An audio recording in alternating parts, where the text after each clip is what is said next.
আজকের আমার জন্মভূমির পার্শ্ববর্তী গ্রাম এই মম্বিপাড়া এবং ৮ নং ওয়ার্ডের এই মম্বিপাড়া উঠান বৈঠকে সম্মানিত সভাপতি, প্রধান অতিথিবৃন্দ, আমার আলিপুর থেকে সফর সঙ্গীবৃন্দ, আমার মুরব্বিয়ানি গ্রাম এবং অত্র এই মম্বিপাড়া এলাকার প্রাণপ্রিয় ভাইরা এবং ভাইও ও মা বোনেরা, আসসালামু আলাইকুম। ওয়ালাইকুম আসসালাম। তো অনেক বক্তব্য অনেক বক্তারা রেখেছেন আমাদের মাঝে, আমি ওদিকে যাব না। আমাদের সামনে 12 তারিখ নির্বাচন, জাতীয় সংসদ। আমরা আজকের এমন এক প্রার্থীকে আমরা পেয়েছি, আমরা অনেক মুরব্বী দাড়ি পাকা লোক এখানে আছেন।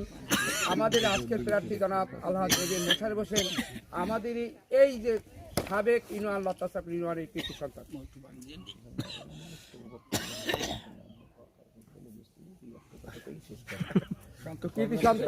তো যাই হোক, আমরা তার সম্পর্কে জানি। তিনি শুধু আমাদের লতাসাবলির ছেলে নয়, তিনি টেকনাফ থেকে তেঁতুলিয়া পর্যন্ত সর্বস্তরের তিনি পরিচিত। ঠিক। আমরা তাকে আজকের এই 12 তারিখে ভোট দেব, ধানের শেষপুর থেকে ভোট দিয়ে আমরা সংসদ তাকে পাঠাবো। আর একটা কথা হচ্ছে, এখানে অনেক আওয়ামী লীগের বন্ধু আমার এখানে আসছেন। আমার বাড়ি আলিপুর, আপনারা চেনেন।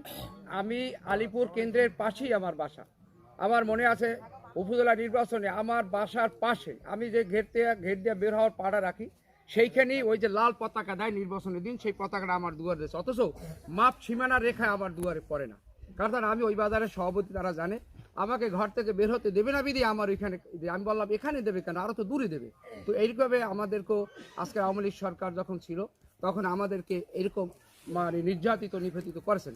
তো আজকের এখানে আমার এলাকার সব এখানে আত্মীয় স্বজন ভরপুর।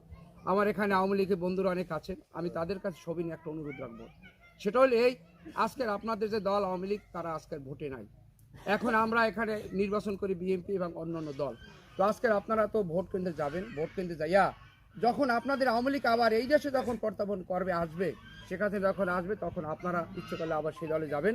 কিন্তু এখন সে নাই, আওয়ামী লীগ নাই, আপনারা ভোট কেন্দ্রে যাবেন।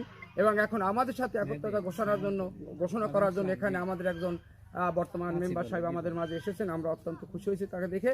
তো তিনিও আমাদের সাথে এবং তার সঙ্গে দলবল সব নিয়ে যারা এসেছেন, আমি সবার কাছে সবাই অনুরোধ করব, আপনারা আমাদের যে প্রার্থী জনাব এবিএম মোশাররফ হোসেন ধানের শেষ প্রতীক, তাকে গিয়ে আমাদের সাথে এক হয়ে আপনারা ভোট দেবেন। এবং আরেকটা কথা হলো, একটা রেওয়াজ হয়েছে এই দেশে, আরেকটা প্রতিদ্বন্দ্বী আছে পাখামাখা, একটা হয় ব্যস্ত চলে যাবে। ভোট দিলে এখানে মা বোনেরা আছেন, তারা বুঝাইতেছে যে যদি আপনারা পাখায় ভোট দেন জান্নাতে যাবেন। আমি তো মাওলানা মানুষ, অদবসিয়া তো কিছু জানি, একেবারে তো খারাপ না। জান্নাতে যাইতে হইলে আপনার একটা কথা কই আমি শেষ করবো। আমার সেক্রেটারি আমাকে সংকেত দিয়েছে, মা ফাতেমা রাদিয়াল্লাহু তাআলা আনহুকে বলছিলেন যে তুমি তো নবীর কন্যা ফাতেমা, তো নিঃসন্দেহে তাকে